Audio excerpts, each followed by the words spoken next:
आखिरी दुआ। रमजान की 27वीं रात थी।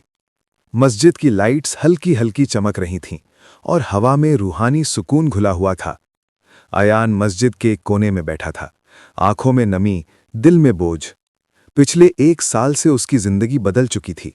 बिजनेस बंद हो गया था, घर में तंगी थी और मां बीमार रहती थी। हर रोज रोजा रखता, लेकिन दिल में एक सवाल था, या अल्लाह, मेरी भी सुनोगे? कुरान की तिलावत हो रही थी, और जब मेरे बंदे मुझसे पूछें तो मैं करीब हूं। अयान का दिल जोर से धड़क उठा। उसने हाथ उठाए, आवाज कांप रही थी, या अल्लाह, मुझे सब कुछ नहीं चाहिए, बस मेरी मां को सेहत दे दो और मेरे ईमान को कमजोर ना होने देना। अचानक बिजली चली गई। मस्जिद में खामोशी छा गई, सिर्फ दिलों की धड़कन और आंसुओं की आवाज।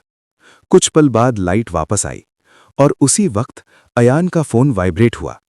हॉस्पिटल से कॉल थी। सांस रुक सी गई।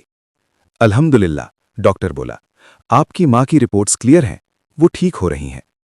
अयान की आंखों से आंसू बह निकले, लेकिन ये आंसू गम के नहीं थे, ये शुक्र के आंसू थे। उसने सजदे में सर रख दिया और मुस्कुराते हुए कहा, या अल्लाह, तूने मुझे इंतजार सिखा दिया और यकीन भी। मस्जिद से बाहर निकलते हुए चांद पूरा चमक रहा था। रमजान ने उसे सिर्फ रोजा नहीं सिखाया था, रमजान ने उसे उम्मीद सिखा दी थी। अगर मेरी वीडियो अच्छी लगी है तो लाइक, शेयर और निज़ाम ऑनलाइन अकेडमी को सब्सक्राइब कर दें। अल्लाह हम सब की माँ को लंबी ज़िंदगी दे, आमीन। मज़ीद ऐसी वीडियोज़ के लिए मुझे सपोर्ट करें।